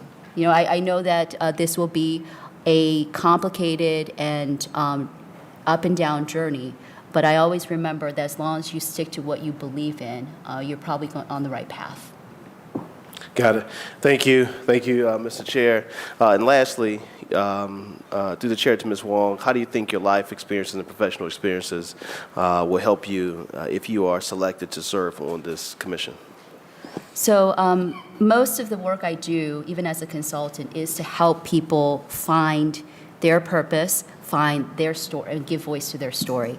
And it's this capacity that I have, not to bridge the sciences and the humanities, and also the grassroots and other places in Cleveland. It's my ability, I think, to bring out these stories of these people and to really listen, because I've, with my work with students, I've probably helped over 3,000 to 4,000 individual students from all different, circumstances, in all processes of growth. So I feel that we talk a lot about empathy, but what does it really look like? I think we've mentioned some of those things. It looks like listening, and listening in a way that is not about us, but about the person, because we can't always expect that the communication comes exactly how we would like to accept it. So I listen deeply for feelings and for needs. I listen because that I know is the formation of trust. And I believe, of course, we make decisions that are unbiased and not defined by our emotion, but I feel that emotional sphere is really important to developing trust first, and that would be the first step. And I'm trained in certain language, training and mediations. I hope to use those skills, and then I hope to use my, rigorous intellect and quantitative and analytical ability to develop the policies. But I do, understand that this is a very complex endeavor, and I think I have complex skills, and also just an appreciation, acceptance of imperfection and complexity. Thank you for your very detailed response. Thank you, Mr. Chairman. No further questions. Thank you, Mr. Harrison. You kind of open up a little questions that I want to ask also to Mrs. Wong. One of the things that's really important as a commissioner sitting on this particular commission, which is, again, as I've stated earlier, a commission where all the eyes of the nation is looking at this commission, and the decisions that it make can have a profound impact. It is the hope of this side of the table, and in addition, I believe, I speak for the administration, that this commission is something where we can be proud of. Most of the decisions that will be based in this commission and reviewing a number of very important subject content and matters are things that have not been dealt with in the past, in addition to new situations that come forth. It's really important that each of the commissioners look at all of the facts. Emotions are important, but nothing says I'm paying more closer attention than the facts. And the facts of each and every situation and the deliberation of those facts are important. That is how a number of decisions are made by judges, as well as those who are sitting in important positions.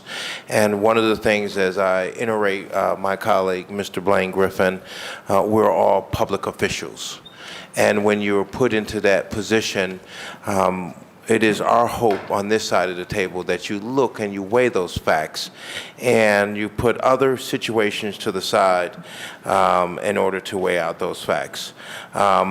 What is, or can you give an example of where you looked at the facts of a situation and not look at the emotional state of the situation when you made a decision? If you could give us an example. You know, I mean, I work, again, as I mentioned, the type of work I do, I work with a lot of people, and sometimes the expectations are not, the work expectations are not always there. Many of these people are my friends, you know, and I would love to collaborate with them all the time.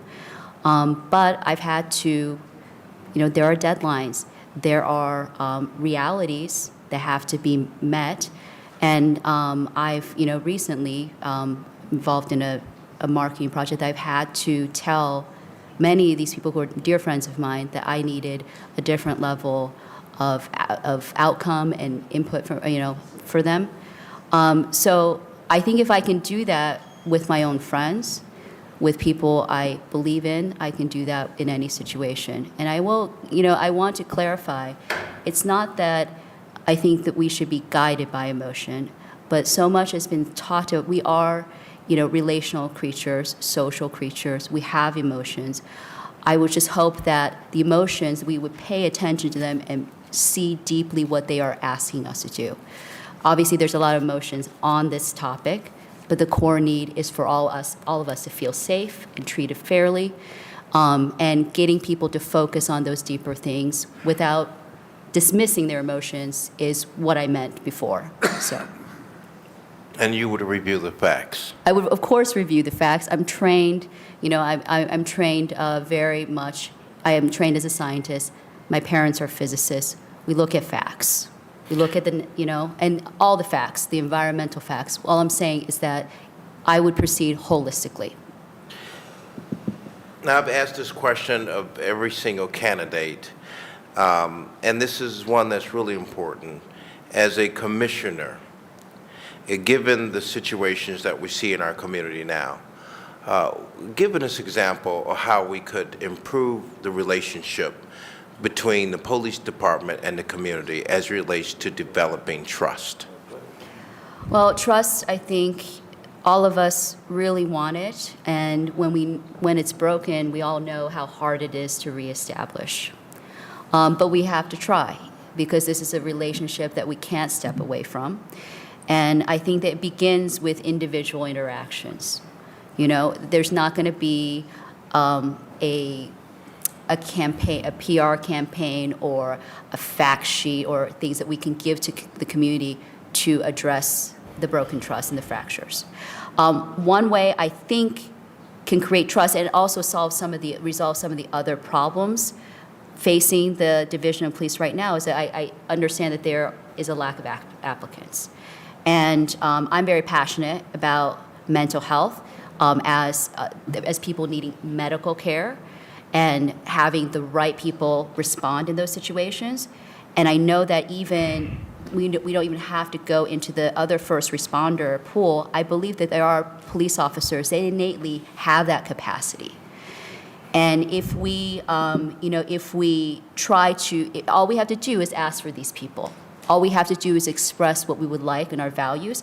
And by attracting this diversity of talent, not just racial diversity, but relational diversity and life experience and just their personality, I think you'll attract more people into the Division of Police, because I think most of them, all of them, they want to help. But sometimes when we think we're helping, something else happens. So this is a way, I think, so I'm interested in developing policies that naturally beget and solve other problems with the police. And I think having people, in this country, fortunately or unfortunately, we are often treated by how we look. Therefore, for people to be able to for the police officer to relate to a community that is Black, I think we need probably much more racial diversity in the ranks. So that is one thing I would solve. And I have to say my cultural experience with Black police officers has been that they have a lot of the skills that we're hoping for in community policing. Thank you, Mrs. Wong, for being here with us this afternoon. We look forward to working with you, and this council appreciates the time that you spent with us to give us a great ideal and concept of what you stand for and what your values are. Thank you very much. Thank you so much.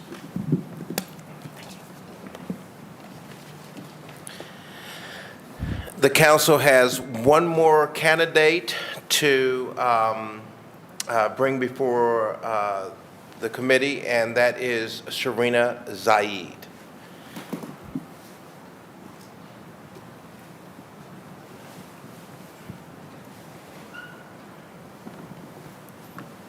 Thank you, Ms. Zaid, for joining us this afternoon. You were here this morning, coming in the doorway with me, and I really appreciate you being here practically for most of the day. And we look forward to knowing a little bit more about you. To the committee, I've had an opportunity to review Mrs. Sharina Zaid's information, and I find her to be a very outstanding and credible candidate. Mrs. Zaid, can you give us a little bit more about who you are and why you applied for this commission? Sure will. First, I would like to say thank you, Mr. Chairman and members of the committee, for holding this hearing and the work you do, and also for allowing me to be here today. I also have written a statement that I'm going to read as my introduction. First, let me say I am the mother of 3 amazing people. The role of being a mom to them is the most important and rewarding job that I have, and I want to thank them for motivating me to be here today. I was born and raised in Cleveland to a humble, caring country girl from West Virginia and an ambitious Palestinian immigrant that both made the decision to make Cleveland their home in hopes of creating a better life for themselves. They both saw Cleveland as a place of opportunity. I grew up near the Garrett Square area of Cleveland. After living there for a while, we moved to the Glenville neighborhood, where I went on to graduate from Glenville High School. I attended Cuyahoga Community College. Using the training I received there, I worked in various roles at 2 top healthcare providers in our area for the next 12 years. At Cleveland Clinic, I held dual roles in administrative areas and also direct patient care. In 2017, I decided to shift to a role where I can work more intimately with people, helping them to overcome extreme difficulties and improve their overall well-being. I began working in the behavioral health services area as a mental health case manager. I currently live and work in the Slavic Village community. I work at University Settlement as an organizer, where I actively support all individuals in developing their personal power and to take positive action to improve their quality of life. And that can be through things like policy change or outreach, among many others. Honestly, I don't think the decision to be here was my decision alone. This is where my life led me to be. Between 2019 and 2020, within 3 months, I lost a family member to questionable decisions of police officers and my precious, sweet baby boy to gun violence. My 15-year-old son, Amir, was walking home from a friend's house to meet me when he was hit by a bullet that was meant for another child. As the weeks and months passed during 2020, tears and prayers were no longer enough. I believed I was compelled to take action. People said that I was strong, but I also grew tired of seeing child after child die in the same way that ripped my son away from me. I began working with activists and community members to be the change I wanted to see in the community. Things like creating a grief group for mothers that offered them support and resources, and just to let them know that they weren't alone. And although I love being that support to them, I must admit that every time I visited someone, I was hoping that that last meeting would be my last meeting. That is why I'm here. I am tired of opposing sides on the subject of policing using extremes to argue their cause. I believe the solutions are somewhere in the middle of each side coming together to the table, free of ego, willing and passionately wanting to do the work. Because the truth is, I see the turmoil on the face of mothers wondering if the person that murdered their child is standing next to them in the grocery store or out committing other crimes. Personally, I will forever be grateful to those officers and detectives that put the work in to catch those individuals responsible for my son's death. Those officers are often stigmatized by the actions of other officers that don't follow the rules, but they need support, while also holding those that aren't doing their jobs well accountable. No different than any other worker in America being held accountable for not doing their job well. The Commission has the opportunity to address these problems by supporting non-biased constitutional policing and holding all officers to that standard. Thank you. Thank you. Thank you. The chairman recognizes the distinguished gentleman, Chris Harsh.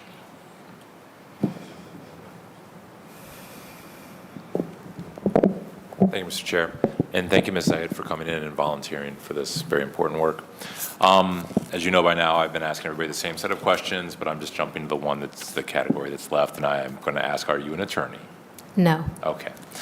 And with number 10, I believe that means we will not have an attorney on this, committee. There is a supremacy clause that says that the decisions of this committee will override the laws of Cleveland. Do you think that that's true? I believe that that should be determined by a legal team. Okay. Mr. Chairman, I have no other questions. I believe that we've seen 10 fantastic candidates put forth by the mayor. I think that it's going to be a highly qualified committee. And if the question needs to be decided whether or not it's legally meets the requirements of the charter, that will be handled by the lawyers. And I think all the members of the committee know that as well. But I think it's a highly suspect part of this. I don't think that we can just write into law that anything can override collective bargaining or the laws of the city of Cleveland simply because we decided that it should. So I think I look forward to hearing how that shakes out. But I thank you, Ms. Zayed, for coming in and for the courage to be part of this. And thank you, my distinguished colleague, Chris Harsh. As you're aware, the committee doesn't litigate these types of situations. It is our fundamental responsibility as a committee to oversee the proposition of the mayor's appointments and to weigh out the validity of the various candidates. Any of these issues that need to be litigated will be litigated in court. I would like to, the chair recognizes the council president, Blaine Griffin. Thank you so much. And Ms. Zayed, I just definitely want to just say, as a person who has had to work with a lot of families who have lost children to violence, I definitely always want to speak to your bravery and courage to speak publicly about that. Definitely somebody who brings value from actually understanding one of the most tragic things that could ever happen to a parent. So I definitely want to commend you for being here and having the courage to be a public servant and to continue to work with this community. A couple of questions that I have for you is, have you ever had to evaluate an employee in order to have discipline or provide merit raises or anything pertaining to oversight of an employee under your charge? I have conducted peer reviews that were merit-based. I have also provided healthcare consulting services to a number of small business owners where I assisted in structuring their businesses, developing and implementing policy and procedure, and also having to provide guidance to managers and owners of those businesses in disciplinary action in regards to employee conduct. Great, thank you. Are you familiar with what the general police orders are? Are you familiar with divisional notices? Or have you ever had to create or design standard operating procedures or policies and procedures to govern an organization that you've either led or been a part of? Yes, I assisted in developing policy and procedures for a violence interrupter organization that I'm currently the chair of. I'm on their board. It's called Stop the Pain. I was instrumental in helping the founders start that organization. In that organization, we provide mentoring services to youth. We provide conflict mediation with people in the community and gang members. We also go inside of the juvenile detention center and work with those individuals there. I have reviewed the policy that you mentioned, and it's my understanding that the city will provide the commission with training so we can understand that further. So I'm looking forward to that. Thank you so much. If I could ask, Stop the Pain is headed by who? Is that Gregory Tonto Terrell? He stepped down, is currently being headed by Charles C. Oh, so Mr. C is running that? Yep. Well-renowned, well-respected person who I've worked with for several years. So He's amazing. amazing person, and definitely a person who I've had the utmost respect for. So thank you so much, Mr. Chair, and Ms. Zaid, once again, thank you for being willing to be a public servant in the city of Cleveland. No Thank you, problem. Mr. President. Thank you, Mr. President. The chair recognizes the Honorable Michael Polensek. Thank you, Mr. Chairman, my honorable colleagues. Ms. Zaid, again, thank you for applying for the commission. The questions I'm going to ask you, I've asked all members, all recommended members of the commission have come to the table. Have you ever advanced for the defunding or advocated for the defunding of the Cleveland Police Department? No, I have not. Okay. Is there anything on your social media accounts or platforms that should concern members of Cleveland City Council? I don't think so. Okay. As a result of your selection by the mayor, you've had to undergo a background check. Have you passed that? Yes. Okay. And as a result of the administration diverting from what we were originally told that all applicants to the commission, final applicants, would go through a drug test, would you be willing to take one after the fact? Yes. Thank you very much. The chair recognizes the Honorable Richard Starr, but before I let Starr start his process of questions, the chair just wants to recognize the distinguished Honorable Michael Polensek. He has been in these hearings. He's not a member of the committee. We appreciate his outstanding engagement through these hearings, and just want to give him that recognition. We appreciate you being here and joining our committee and adding to the line of questioning to the various different candidates, and recognizing that this commission will have and make a profound impact in the city of Cleveland. Then, Mr. Chairman, thank you, and I want to commend you in the way you've conducted these hearings, and to my colleagues who attended all these.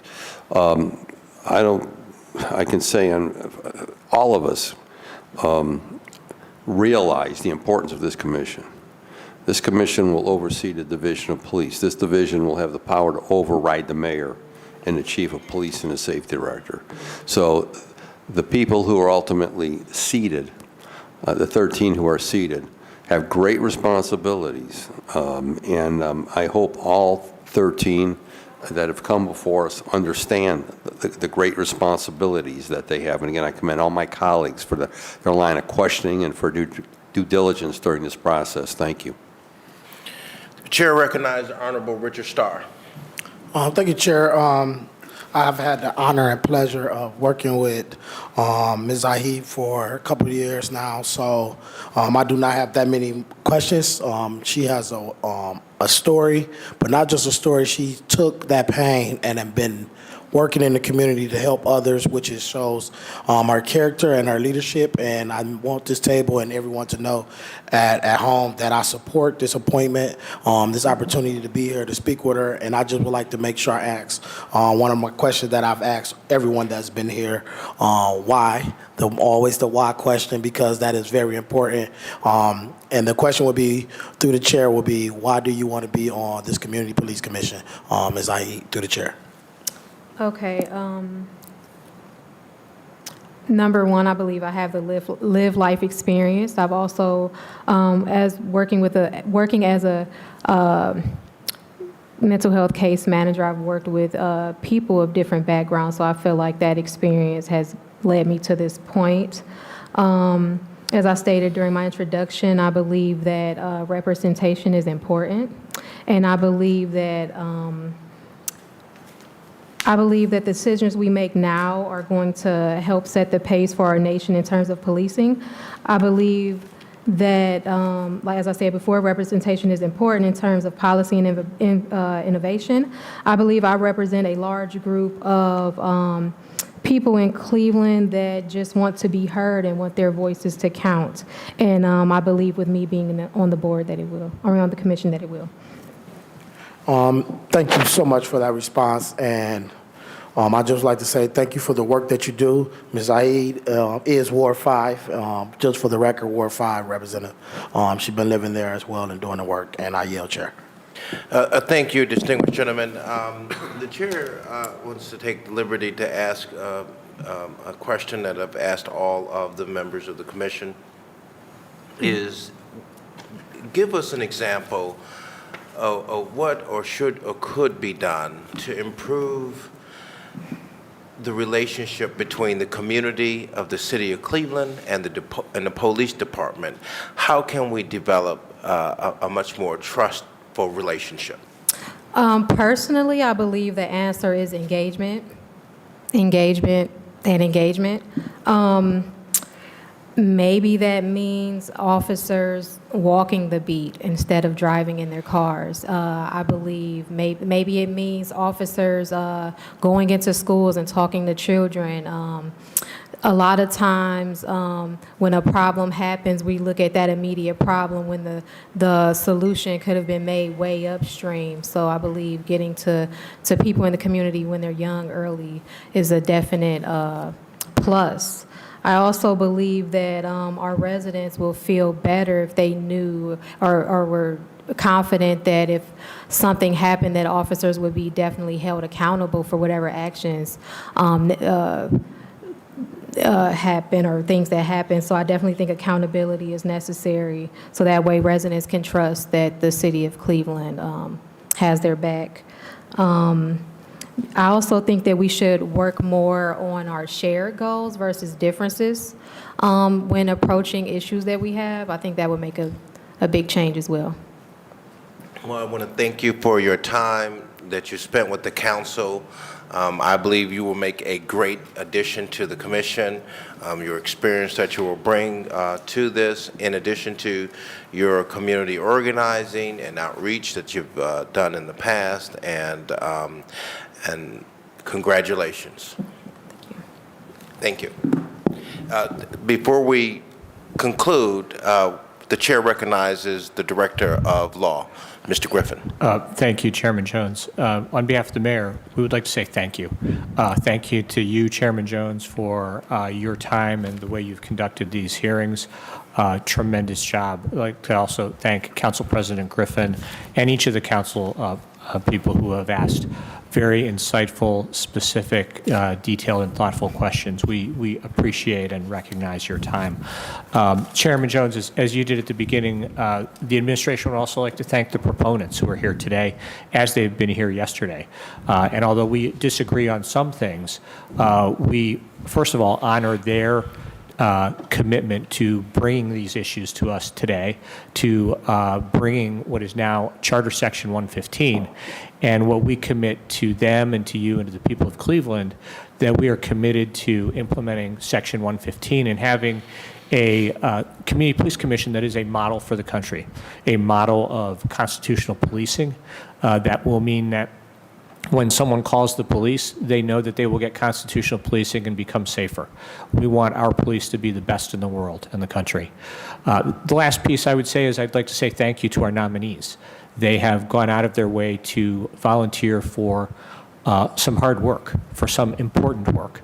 And it's work that I think can change the city of Cleveland. So I would say to all of our nominees, we thank them and honor them. So lastly, I would say again, thank you to every member of the committee who is here today. We appreciate your time. Thank you. And the chair also would like to thank the committee, the president of Cleveland City Council, Blaine Griffin, Councilman Anthony Harris, Councilman Chris Harsh, Councilman Richard Starr, for being here through the entire duration of the sessions, and the thoughtful questions that were asked, and also the chair recognizes and thanks the mayor of the city of Cleveland, Justin Bibb, for putting forth a great group of candidates to sit on the commission. The chair has went through each and every single piece of paper on each and every one of the candidates, and has conducted interviews with each of the candidates. So I appreciate the thoughtfulness of the selection process, and the chair also wants to recognize the framers. I call them the framers of the whole proposition that's in front of us, and that is Brenda Bickerstaff, LaTanya Goldsby, Kareem Hinton, Alicia Kirkman, Samir Rice, and Jennifer Blakely. And those are the people who have made it possible for us to have this commission, and we look forward to continue to work with them as we continue to move the proposition of police oversight by the commission forward. So with that, I want to thank the framers, I want to thank the audience that's been here, as well as all the nominees. Thank you. You all have a great evening. Thank you. Committee adjourned.